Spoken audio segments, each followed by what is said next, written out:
My friend said his friend wanted him to. He left his wife and daughter to be her daddy. I hid it for a year until his wife revealed that he knew.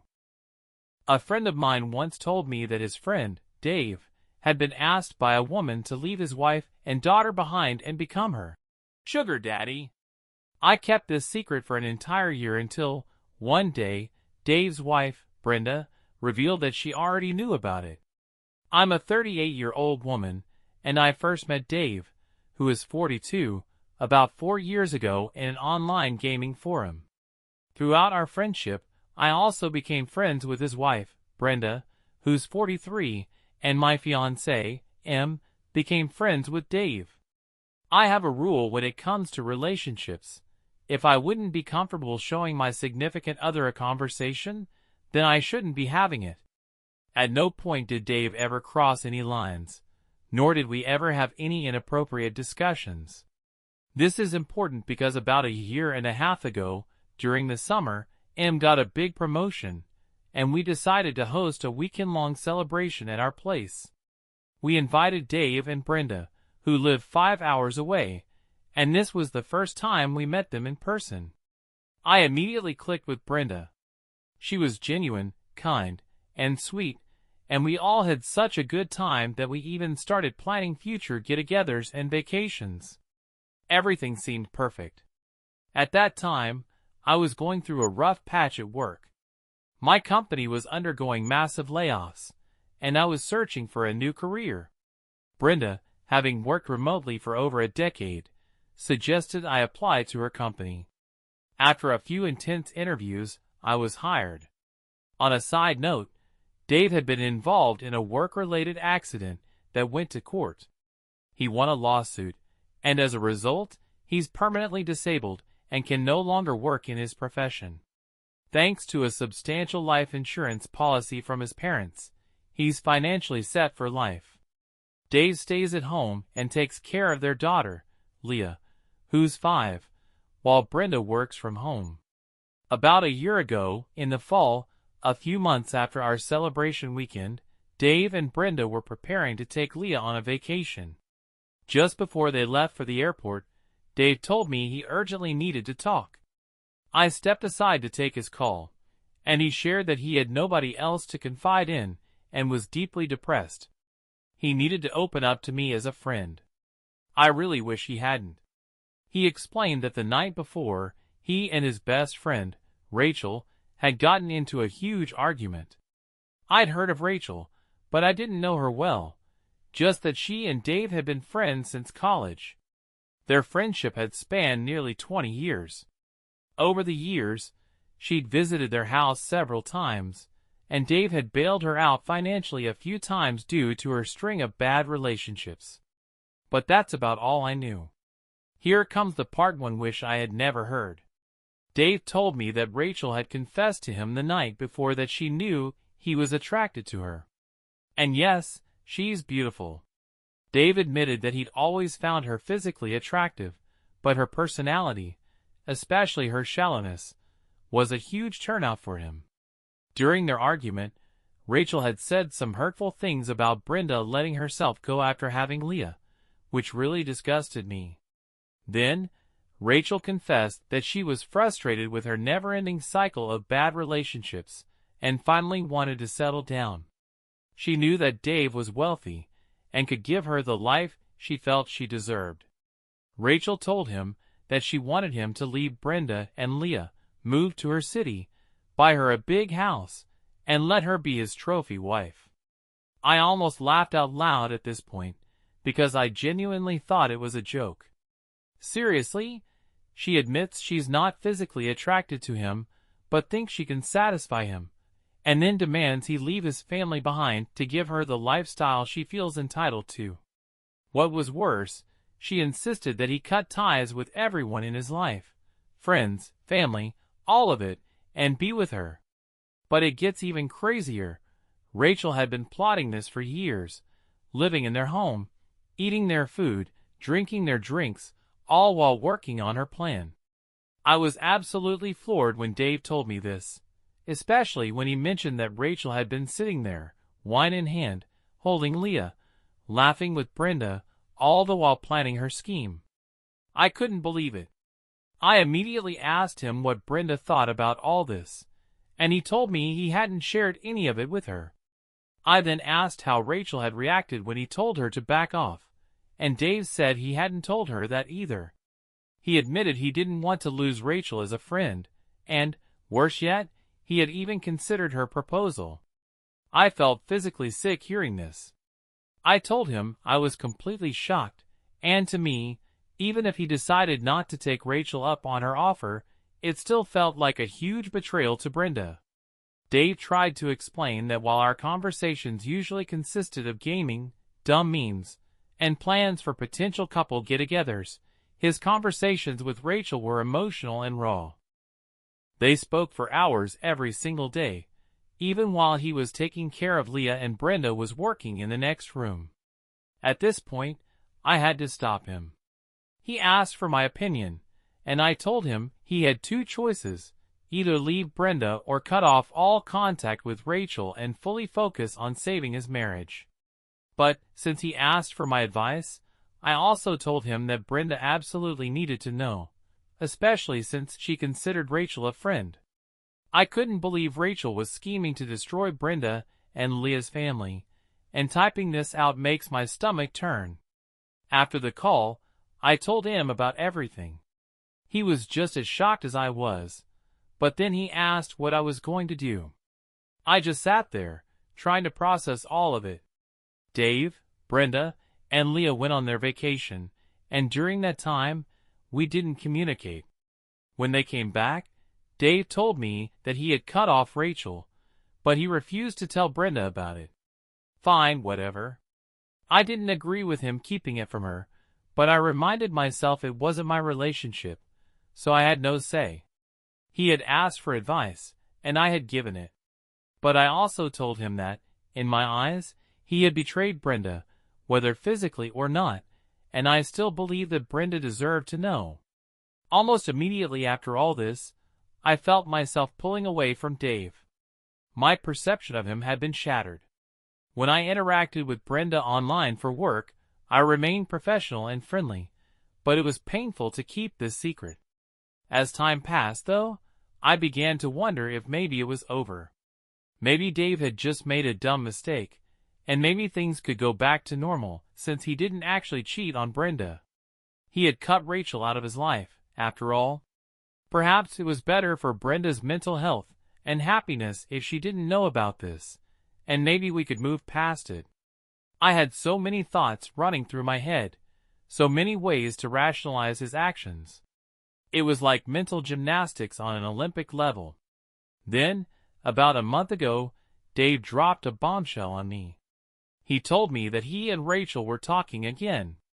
Apparently, she had begged him for forgiveness, crying that she was going through yet another horrible breakup and needed his friendship or else she didn't know what she might do. Dave said he was going to keep her at arm's length, but would still be there for her a little, just as a friend, though it wouldn't be the same as it was before. I felt disgusted, to put it mildly. As the weeks went by, Dave kept mentioning Rachel more and more. I told him I didn't want to hear about her anymore, but he kept going. Eventually, I couldn't take it anymore and I snapped. I told him not to mention Rachel to me ever again. I was so angry that he was talking to her again, especially knowing how much it was weighing on me. It was completely unfair that he told me about this situation with Rachel, knowing I considered Brenda a friend and that we worked together every day. I begged him to tell Brenda about it, telling him that she had the right to decide if she wanted to stay in the relationship, but most of all, I couldn't understand why he was still actively engaging with Rachel. How can I be friends with a man who supports a woman who wishes harm on his wife and child? How do you even sleep at night, Dave? He still talks about planning vacations together with Em and me, but I don't even bother responding anymore. Honestly, I can't see myself sitting down for dinner with them and keeping quiet, especially if Rachel gets brought up in conversation, especially if wine is involved, which, let's be real, it will be. I have one of those faces that can't hide what I'm thinking, which is why I do much better working remotely than in client-facing roles. I dread the day, if or when, either Dave or Brenda brings up the idea of Rachel visiting them again. I can try to pretend it won't happen, but let's face it, Dave is a complainer who somehow managed to prevent his marriage from falling apart, only to completely sabotage it by letting Rachel back in. She's like a walking, talking, gorgeous disaster, shallow as can be, and here she is, lighting a match to everything. Reddit, help me. I'm so disgusted by Dave's actions that I want to cut him out of my life completely, but I know Brenda would be upset if she found out, and she'd drill me about it. They've been planning a trip to Europe for next year, and they've invited us to come along. Should I just tell her we had a falling out? Should I try to hint to her not to trust Rachel? I never wanted to know any of this, and I'm so mad that Dave dumped all of this on me. We were friends, but not that kind of friend. As for Brenda, if I were in her shoes, I'd want to know if I were friends with and hosting a woman who wanted to steal my husband and the father of my child. But I'm also worried about my job. She's been with the company for over 10 years, and I've only been there for a year. I've been keeping this secret from her for so long, and now I'm wondering if speaking out could affect my job. Should I just pull away from them and make up some excuse, like I'm too busy? Just to clarify a few things, when I say friend, I mean we're more than casual acquaintances, but we're not best friends. I've always been closer to Dave than to Brenda, mainly because he's the one I game with. However, before he dropped this bomb on me, Dave and I never had deep conversations. We mostly talked about low-key things like Harry Potter, festivals, and eventually, the idea of us joining them on vacations. Vacations that haven't happened yet, because money was too tight until M's promotion and my new job opportunity. Vacations were something we talked about for the future. We've only met in person once, during the promotion weekend last summer, but we've made plans to meet up in the city or visit each other multiple times. Unfortunately, due to finances and other hiccups, those plans never worked out. Our friendship was something we built as an escape from life's stresses, lighthearted and meant to be fun. As for Brenda, she recommended me for the position in her company, but I had to earn the spot. She's not my boss, but she's definitely someone with seniority.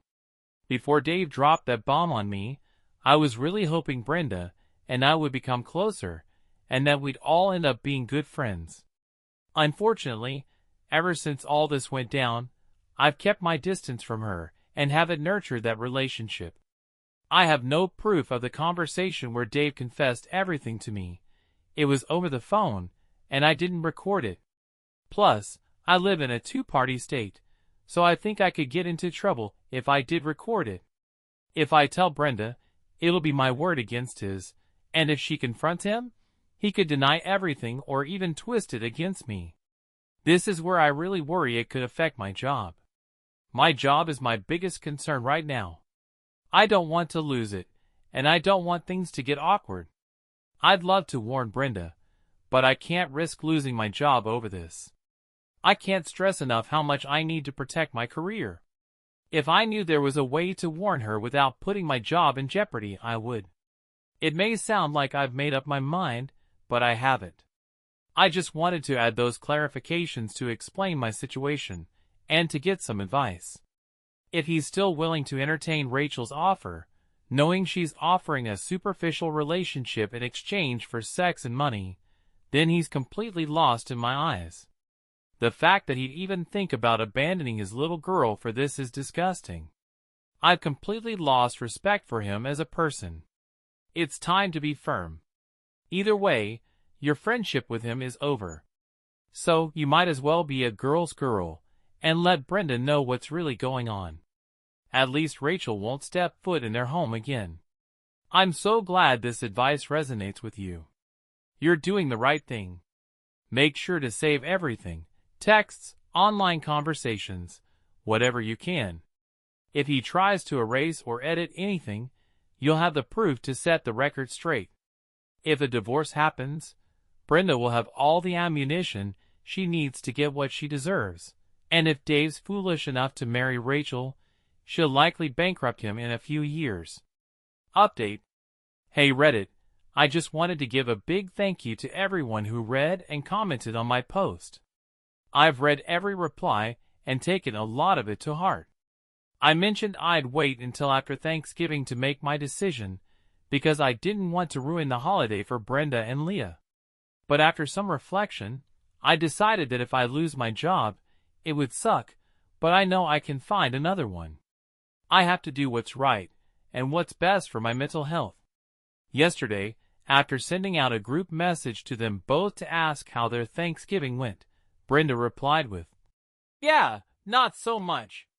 I asked her what happened, and she said Rachel's mom had been hospitalized with pneumonia, so Dave went to be with her for moral support, leaving her to host alone. Dave didn't reply. Em told me this was the perfect time, and that he'd support whatever decision I made, so I replied to Brenda, "I'm amazed how forgiving you are. I don't think I could be so chill." Dave replied but didn't say much, so Brenda immediately called me. I put her on speaker. She asked what I meant by the comment, and I said, "After what happened last year with Dave and Rachel before you guys left for vacation." She told me to go on, and that's when I knew he hadn't told her. So, I told her everything. I apologized and told her that I'd tried to get Dave to tell her, but I didn't know if anything else had happened. Maybe there was a chance to fix things, especially since Rachel was back in their lives. I told her I assumed they'd moved past it since they'd been close friends for so long. Brenda seemed eerily calm, and she told me, "No, Rachel never went to college. She met Dave online about 10 years ago. She's never been to college or had a real job." I started to freak out. My confidence was completely gone, and I told her that the reason I hadn't said anything sooner was because I didn't have any proof. Since working with her, I'd been worried about saying anything because I didn't want to risk my job. But at that point, I didn't care anymore. I was spiraling. Brenda said she had to go and hung up. I just sat there feeling sick. 2 hours later, Brenda called me back. Some of you guessed it. When she confronted Dave and Rachel, they told her I had propositioned him and was jealous of his friendship with Rachel. My heart sank.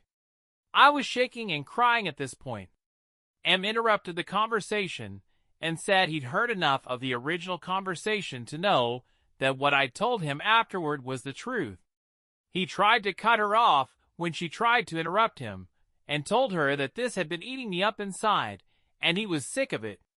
He wished her the best and hoped she could stay professional at work, but after this call, he was done. Em was done with Dave for good, and after hanging up, I sat there in a daze. About 30 minutes later, I got a text from Brenda. She apologized for dragging us into all this, and said she was mortified that I knew. But then, she dropped a bombshell. She already knew everything. She had known since last year. She just didn't realize I was aware until now. Props to anyone who called that. She went on to explain that Dave's behavior on their vacation, acting like a heartbroken puppy, was a huge red flag. She had a gut feeling something wasn't right between him and Rachel. As soon as they got home, she started digging through his stuff, his computer, phone, and iPad. It wasn't just Rachel. There were others too, but Rachel was the only one who wanted to meet up in person. The others just wanted his money.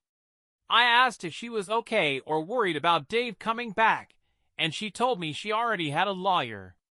She'd been getting her affairs in order for months.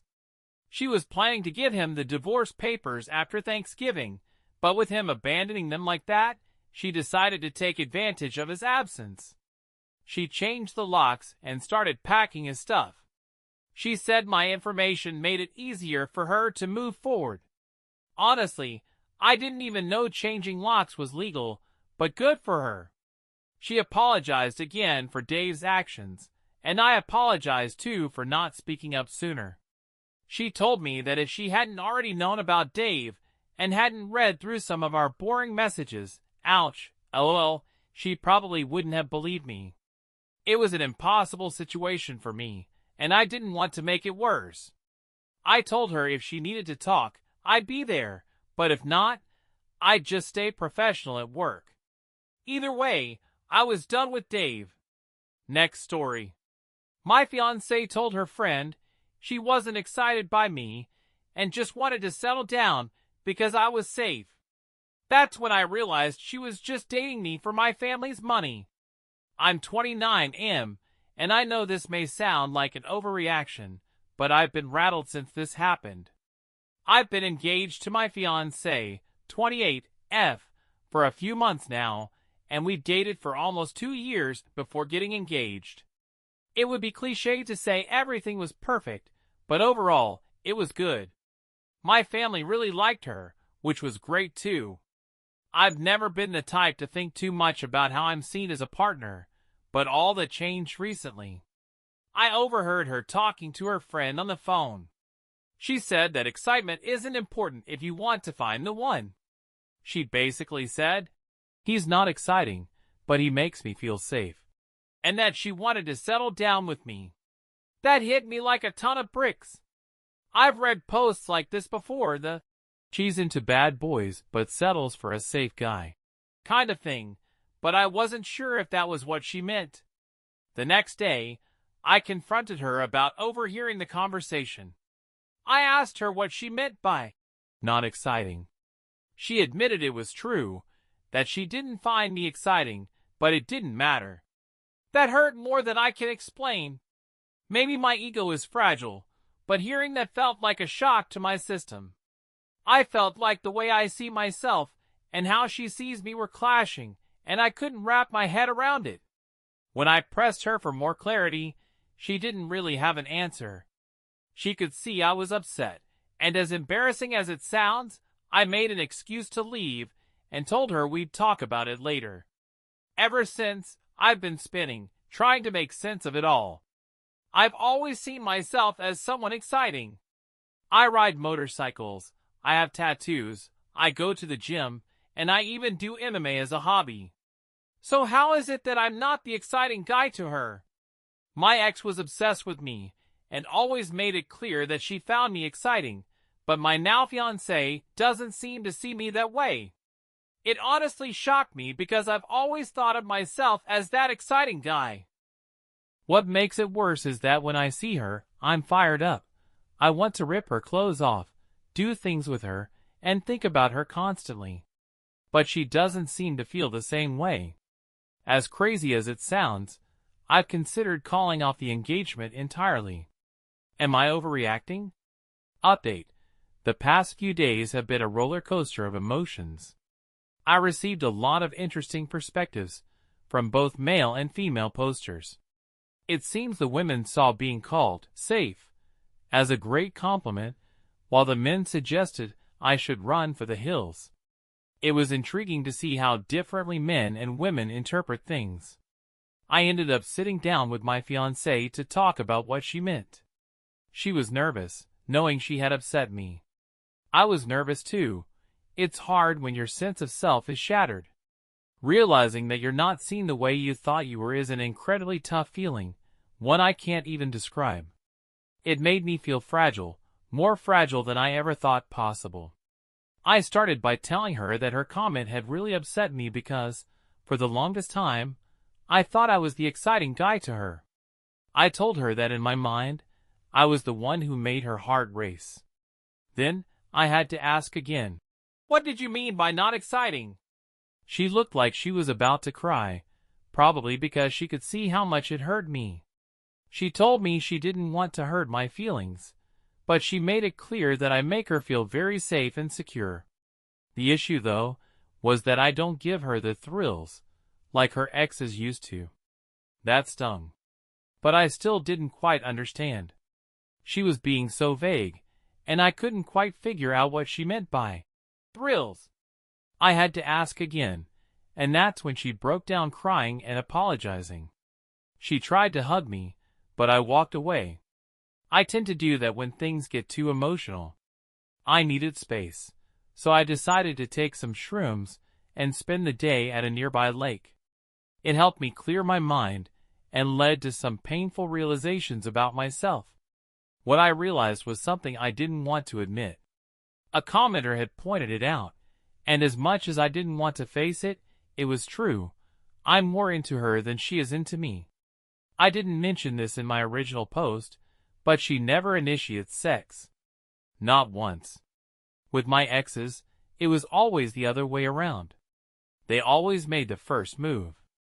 The thing is, my fiancée is incredibly beautiful. Sometimes, I wonder how I even ended up with her. But there's a problem with that too. I'm so attracted to her that I want her constantly, but I don't think she feels the same way about me. And that realization, it hurts. I know this might sound pathetic, but I overlooked a lot of red flags, like her lack of initiating sex. I thought that if I stayed with her long enough, she would eventually like me the way I liked her. Here's the kicker. I thought that by proposing to her over time, I could win her over. I've been with women who were completely into me, and my fiancée didn't behave like them at all. Besides not initiating, she never really complimented me much. It always felt one-sided. And honestly, it makes me wonder, why was she even with me in the first place? I think she saw me as someone who could provide stability. Maybe she thought my tattoos, motorcycles, MMA, and craft beer were just a facade, like I was trying to be a bad boy. Maybe she was partly right.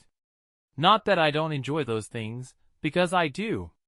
But I live that lifestyle because my parents are wealthy doctors. Maybe she thought I was pretending, putting on the bad boy act, when in reality, I'm just a rich kid who offers stability. Another realization I had was that, truthfully, I wasn't ready for marriage. I thought I was. I mean, yeah, I definitely want to get married one day, but I didn't really think it through. I told myself that if I proposed, I would get used to the idea of being married, but deep down, I wanted to keep living my life the way it was, riding my motorcycle, fixing muscle cars, traveling across the country, and going to festivals. Of course, I want to get married one day, but I want to be with someone who is genuinely crazy about me. Someone who compliments me often, initiates sex, and makes me feel desired. So, I talked to her later on and told her that I wanted to call things off. I won't bore you with all the details, but yeah, she cried a lot. She even got angry, accusing me of wasting her time. I told her that it wasn't anything she did, but she didn't buy that. She kept pressing, saying I misunderstood her comment, but I told her she couldn't even clarify what she meant. It ended with me telling her that I had nothing against her. I was just not ready for marriage. I explained that the lifestyle I wanted to continue, coupled with not feeling the connection I thought we had, led to my decision. Predictably, it didn't end well, but I think going forward, I'm going to see a therapist to work on my insecurities and figure out what I truly want. And in the future, I hope I find someone who's more compatible with who I am.